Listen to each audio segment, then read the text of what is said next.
Hello friends, welcome back கேபே stores channel நண்பர்களே.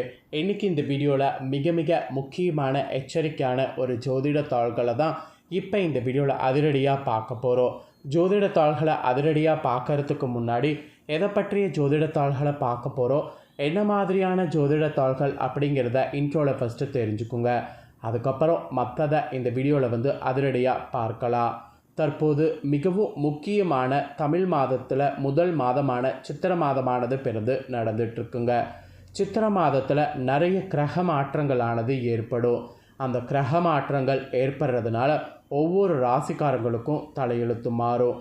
அப்படி மாறக்கூடிய தலையெழுத்தை அந்தந்த ராசிக்காரங்க தெரிஞ்சு பலனடையணுங்கிறதுனால ஒவ்வொரு ராசிக்கும் என்ன தலையெழுத்து மாறும் அப்படிங்கிறத ஷேர் பண்ணிகிட்ருக்கேன்.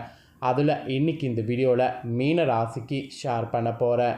மீன ராசியில் பிறந்தவங்க உங்களோட ராசிக்கு என்ன மாதிரியான பலன்கள் இந்த மாதம் கிடைக்க போகுதுங்கிறத தெரிஞ்சுக்குங்க. இந்த சித்திரை மாதம் உங்களுக்கு சாதகமாக இருக்குமா பாதகமாக இருக்குமாங்கிறத தெளிவாக இந்த வீடியோவில் ஷேர் பண்ண போகிறேன். ஸோ என்ன பலன்கள் உங்கள் ராசிக்கு கிடைக்குங்கிறத நீங்கள் தெரிஞ்சு அதுக்கேற்ப நடந்துக்கிட்டிங்கன்னா கண்டிப்பாக பலவிதமான ஆபத்துக்கள் ஏற்படாமல் தப்பிக்கலாம். சரி, வாங்க உங்களோட ராசிக்கான பலன்கள் என்னங்கிறத பார்க்கலாம். ஆக்சுவலி நவக்கிரகங்களால் தான் நம்ம வாழ்க்கையில் எல்லாமே நடக்குது. நம்ம நம்பினாலும் நம்பாட்டியும் அதுதான் உண்மை. நவக்கிரகங்கள் நமக்கு சாதகமாக இருந்தால் சாதகமான பலன் கிடைக்கும், பாதகமாக இருந்தால் பாதகமான பலன் கிடைக்கும். அதனால் நவக்கிரகங்கள் எப்படி அமைந்திருக்குங்கிறத இந்த சித்திரை மாதத்துக்கானதை தெரிஞ்சுக்கணும். இந்த சித்திரை மாதத்துக்கான நவக்கிரகங்கள் அமைப்பை தெரிஞ்சுக்கிட்டு அதற்கேற்ப நமக்கு நடக்கக்கூடிய பலன்களை தெரிஞ்சுக்கிட்டோன்னு வச்சுக்கோங்களேன், ஈஸியாக இருக்கும். ஸோ மீன ராசிக்காரங்க உங்களுக்கான பலன்கள் என்னங்கிறத இந்த வீடியோவில் பார்க்கலாம் வாங்க. ஆரம்பத்தில் ஜோதிடத்து மேலே நம்பிக்கை இல்லாமல் இருந்த பலருக்கும் இப்போ ஜோதிடத்து மேலே நம்பிக்கை வந்திருக்குன்னா அதற்கு காரணம் என்னென்னா அபிகா சிறுவர் தான். அபிகா சிறுவர் கணித்த எல்லா ஜோதிட கணிப்புகளும் நடந்ததுனால எல்லாருக்குமே இப்போ ஜோதிடத்து மேலே நம்பிக்கை வந்திருக்கு. ஸோ இப்போலாம் ஜோதிடத்தை பார்த்து அவங்களோட ராசிக்கு என்ன மாதிரியான பலன் இருக்குது அப்படிங்கிறத பார்த்து தான் அதற்கேற்ப நடந்து பலனடைகிறாங்க. சரி, வாங்க மீன ராசிக்காரங்க உங்களுக்கான பலன் என்னங்கிறத இப்போ இந்த வீடியோவில் பார்க்கலாம். ஆக்சுவலி நினைத்ததை உடனே முடிக்க நினைக்கிறதுல வல்லவர்களாக இருப்பீங்க. எது நினைக்கணுமோ அது உங்களுக்கு கண்டிப்பாக நடக்கும். பேசிக்காகவே அந்த மாதிரியான சூழ்நிலை உங்களுக்குள்ளே இருக்குது. அதை விட நினைத்ததை உடனே முடிக்க நினைக்கிற மாதிரி மீனராசி நேயர்களுக்கு சூப்பரான நாளாக பார்த்திங்கன்னு வச்சுக்கோங்களேன் இந்த சித்திரை மாத நாட்கள் அமைந்திருக்கு. ஸோ இந்த விஸ்வாச வருடத்தில் புத்தாண்டில் முதல் மாதம் சித்திரை மாதத்தில் இன்னும் கிரகநிலைகளை பார்க்கும்போது அதுவும் ஆராய்ந்து பார்க்கும் பொழுது எப்படியெல்லாம் இருக்குங்கிறத சொல்கிறேன்.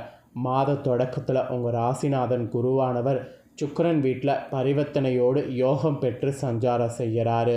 இந்த மாதிரி சஞ்சாரம் செய்கிறதன் விளைவாக இல்லத்தில் நல்ல காரியங்கள் எல்லாமே தடையே இல்லாமல் நடைபெறும். உடன் பிறப்புகள் வகையில் உங்களுக்கு உருவான பகைகள் எல்லாமே மாறும். வழக்குகள் ஏதாவது தொடுத்திருந்தீங்கன்னா அந்த வழக்குகள் உங்களுக்கு சாதகமாக முடியும். எல்லாமே உங்களுக்கு சாதகமாக இருக்கிற மாதிரி கிரகநிலைகள் அமைந்திருக்கு. நட்பால் மெயினாக நன்மை கிடைக்கும். நட்புகள் வகையில் நிறைய பலன்கள் உங்களுக்கு இருக்குது. நாகரிகமாக வாழ தேவையான வசதிகள் சேரும். அதே சமயம் பல முறை பார்த்திங்கன்னு வச்சுக்கோங்களேன், போராடியும் முடிவடையாத சில காரியங்கள் இப்பொழுது முடிவுக்கு வரும்.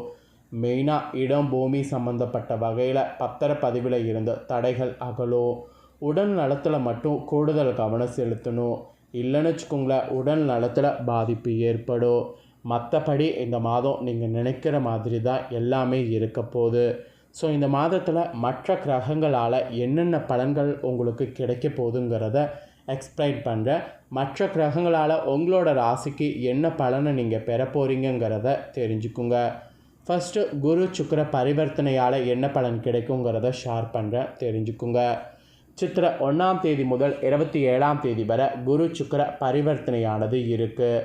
ஆக்சுவலி இது உங்கள் ராசிநாதனாக மட்டுமின்றி தொழில்ஸ்தானத்தின் அதிபதியாகவும் விளங்குகிறாரு குரு. அவர் அஷ்டாதிபதி சுக்கிரனோடு பரிவர்த்தனை பெறுறதுனால இந்த மாதம் சில நேரங்களில் சில இழப்புகளையும் ஏமாற்றங்களையும் உங்கள் ராசிக்காரங்க நீங்கள் சந்திக்க நேரிடும். இருந்தாலும் கொடுக்கல் வாங்கல்களில் தகராறுகள் ஏற்படாமல் உங்களை பார்த்து கொள்ளணும். அப்படி நீங்கள் பார்த்து கொண்டாவே பல ஆபத்துக்கள் ஏற்படாமல் நீங்கள் தப்பிக்கலாம். பிறரை நம்பி ஒப்படைக்கப்பட்ட பொறுப்புகள் நடைபெறாமல் மீண்டும் உங்களை வந்து சேரலாம். அதனால் யாரை நம்பியும் ஒப்படைக்காமல் நீங்களே எல்லாமே பண்ணுவது நல்லது. வாழ்க்கை தேவைகள் உங்களுக்கு பூர்த்தியாகும். அதில் நிறைய பிரச்சனைகள் ஏற்படும். புதிய வழக்குகள் உண்டாகி மன வருத்தத்தை அதிகரிக்க செய்யும். மன வருத்தத்தை அதிகரிக்காமல் இருக்க புதிய வழக்குகள் உண்டாகாமல் உங்களை நீங்கள் பார்த்துக்கொள்ளணும். குரு பரிவர்த்தனையினால் இந்த மாதிரியான எச்சரிக்கைகள் உங்கள் ராசிக்கு இந்த மாதம் விடுக்கப்பட்டிருக்கு. அப்புறம் நெக்ஸ்ட்டு கும்பத்தில் ராகு, சிம்மத்தில் கேது. இந்த கிரக மாற்றங்களால் என்ன பலன் கிடைக்குங்கிறத உங்களுக்கு சொல்கிறேன். இதனால் என்ன பலன்கிறத தெரிஞ்சுக்குங்க. சித்திரை 13ஆம் தேதி கும்பராசியில் ராகுவும் சிம்ம ராசியில் கேதுவும் சஞ்சரிக்கிறாங்க. இது உங்கள் ராசிக்கு 12வது இடத்திற்கு வரக்கூடிய ராகுவால் இனி உங்களுக்கு பயணங்கள் இந்த மாதம் அதிகரிக்கும். இடமாற்றம், வீடு மாற்றம் இதெல்லாம் உறுதியாகும். வாடகை கட்டடத்தில் நடைபெறக்கூடிய தொழிலை சொந்த கட்டடத்திற்கு மாற்றக்கூடிய முயற்சி செய்திங்கன்னா அந்த முயற்சி கைகூடும். 6ல் சஞ்சரிக்கக்கூடிய கேதுவால் உத்தியோகத்தில் திடீர் மாற்றம் வரலாம். விருப்ப ஓய்வில் வெளிவந்து சுய தொழில் தொடங்கக்கூடிய முயற்சியில் இன்ட்ரெஸ்ட் காட்டிங்கன்னா ஓகேவாக இருக்கும். ஆரோக்கிய குறைபாடு உங்களுக்கு அதிகரிக்கும்.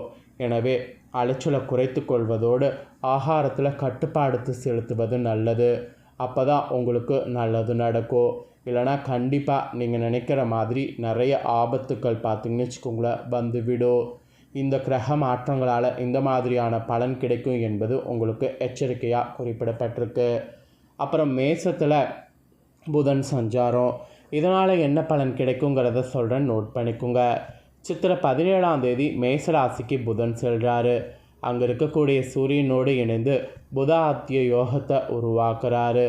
இதன் விளைவாக உத்தியோகத்தில் நல்ல முன்னேற்றங்கள் உண்டாகும். மேல் அதிகாரிகள் அதில் இருக்கக்கூடிய நுணுக்கங்களை கற்றுக் கொடுப்பாங்க. அது மட்டும் இல்லாமல் காதுகுத்து விழா, கல்யாணம் போன்ற சுப நிகழ்ச்சிகள் இல்லத்தில் நடைபெற வழி பிறக்கும். அரசு வேலைக்கு முயற்சி செய்யக்கூடிய உங்களுக்கு அது கைகூடும். கடல் தாண்டி சென்று பணிபுரியக்கூடிய வேலைக்கு விண்ணப்பித்த உங்களுக்கு சலுகைகள் கூடும். விருப்பங்கள் நிறைவேறும். உங்களுடைய விருப்பங்கள் நிறைவேறுவது உங்களுக்கு இந்த மாதம் பார்த்திங்கன்னு வச்சுக்கோங்களேன் இருக்குது. இந்த புதன் சஞ்சாரத்தினால ஓரளவு நீங்கள் பயன்பெறலாம். நெக்ஸ்ட்டு மிதுனத்தில் குரு சஞ்சாரம். இது என்ன மாதிரியான பலனை கொடுக்குங்கிறத சொல்கிறேன், நோட் பண்ணிக்கோங்க. சித்திரையுடைய 28ஆம் தேதி மிதுன ராசிக்கு குரு செல்கிறாரு. இந்த குரு பயிற்சியின் விளைவாக தொழிலில் புதிய ஒப்பந்தங்கள் சேரும். கிளை தொழில்கள் செய்யக்கூடிய வாய்ப்பு உங்களுக்கு உண்டு. வெளிநாட்டில் உள்ள நல்ல நிறுவனங்களில் பணிபுரிய அழைப்புகள் வரும். அப்படி காத்திருந்தவர்களுக்கு இப்பொழுது நல்ல தாள்களும் கிடைக்கும். பெற்றோருடைய ஆதரவோடு சில பிரச்சனைகளில் இருந்து விடுபடுவீங்க. கற்ற கல்விக்கேற்ற வேலை கிடைக்கும். வரவேண்டிய பாக்கிகள் வசூலாகும். தடைப்பட்ட காரியங்கள் ஒவ்வொன்றாக தானாக நடைபெறும். குரு சஞ்சாரத்தால் உங்களுடைய வாழ்க்கையில் ஓரளவு பார்த்திங்கன்னு வச்சுக்கோங்களேன் நிம்மதியானது கிடைக்கும். அப்புறம் பொது வாழ்வில் இருக்கக்கூடிய உங்களுக்கு செல்வாக்கு உயரும். வியாபாரம் மற்றும் தொழில் செய்பவர்களுக்கு புதிய வாடிக்கையாளர்களுடைய அறிமுகம் கிடைக்கும். அதே போல் உத்தியோகத்தில் உள்ளவர்களுக்கு எதிர்பார்த்தது எல்லாமே லாபமாக உண்டாகும். கலைஞர்களுக்கு பாராட்டுக்கள் கிடைக்கும். மாணவ மாணவிகளுக்கு எதிர்பார்த்த சலுகைகள் உண்டு. பெண்களுக்கு தாய்வழி ஆதரவு திருப்தி தரும். குடும்பத்தில் முன்னேற்றமானது கூடும். இந்த மாதிரி எல்லாமே உங்களுக்கு சூப்பராக இருக்க போகுது. ஆனால் ஒரு சில கவனமான விஷயங்களும் இருக்குல்ல, அந்த கவனமான விஷயங்களுக்கு ஏற்ப செயல்படுங்க. உங்களுக்கு இந்த மாதம் அதிர்ஷ்டம் தரக்கூடிய நாட்கள்னு பார்த்திங்கன்னா குறிப்பிட்ட சில நாட்கள் இருக்குது. ஏப்ரல் 15, 16, 22, 23, 27, 28. மேலே பார்த்திங்கன்னு வச்சுக்கோங்களேன் 2, 13, 14. அப்புறம் உங்களுக்கு மகிழ்ச்சி தரக்கூடிய நிறம் மஞ்சள், இல்லைனா அதிர்ஷ்டம் தரக்கூடிய நிறம் மஞ்சள். ஸோ உங்களுக்கான நிறம் அப்புறம் உங்களுக்கான அதிர்ஷ்ட தேதி எல்லாமே இந்த மாதத்துக்கானது இதுதான். ஸோ இதுதான் உங்களுக்கான பலன். இந்த பலனை எக்ஸ்பிளைன் பண்ணிட்டேன். எக்ஸ்பிளைன் பண்ண இந்த பலனை தெளிவாக இந்த வீடியோவில் உங்கள் ராசிக்கு நீங்கள் தெரிஞ்சிருப்பீங்க. ஸோ தெரிஞ்சதுக்கேற்ப நடந்து பலன் பெறுங்க. நீங்கள் இதை பார்த்து பலனடைகிறது போல் உங்கள் ஃப்ரெண்ட்ஸ் ஃபேமிலியில் இருக்கிறவங்களும் இதை பார்த்து பலனடையணும்னு நினச்சிங்கன்னா வீடியோ லைக் பண்ணி ஷேர் பண்ணுங்கள். வீடியோவை உங்கள் ஃப்ரெண்ட்ஸ் ஃபேமிலியில் இருக்கிறவங்களும் பார்க்கட்டும். அவங்களும் உங்களை போல் மீன ராசிக்காரங்களாக இருந்தாங்கன்னா இந்த சித்திரை மாதம் என்ன மாதிரியான பலன் கிடைக்குங்கிறத இந்த வீடியோவில் தெரிஞ்சு இதற்கேற்ப நடந்து பலனடையட்டும். நெக்ஸ்ட்டு நம்ம சேனலில் நிறைய முக்கியமான வீடியோ போடப்படும். அதை எல்லாத்தையுமே உடனுக்குடனே தெரிந்து கொள்ள மறக்காமல் நம்ம சேனலை சப்ஸ்கிரைப் பண்ணி பெல் பண்ண ப்ரெஸ் பண்ணிடுங்க. ஃபஸ்ட் டைம் பார்க்குறவங்க அதை நீங்கள் பண்ணிட்டீங்கன்னா இனி நான் போகிற மற்ற அப்டேட்டான எல்லா வீடியோஸும் உடனுக்குடனே தெரிந்து கொண்டு பயனடையலாம். ஸோ மறக்காமல் சப்ஸ்கிரைப் பண்ணி பெல் பண்ண ப்ரெஸ் பண்ணிடுங்க. இதே போல் சுவாரஸ்யமாக வேறொரு வீடியோவில் உங்களை சந்திக்கிறேன். தேங்க்யூ.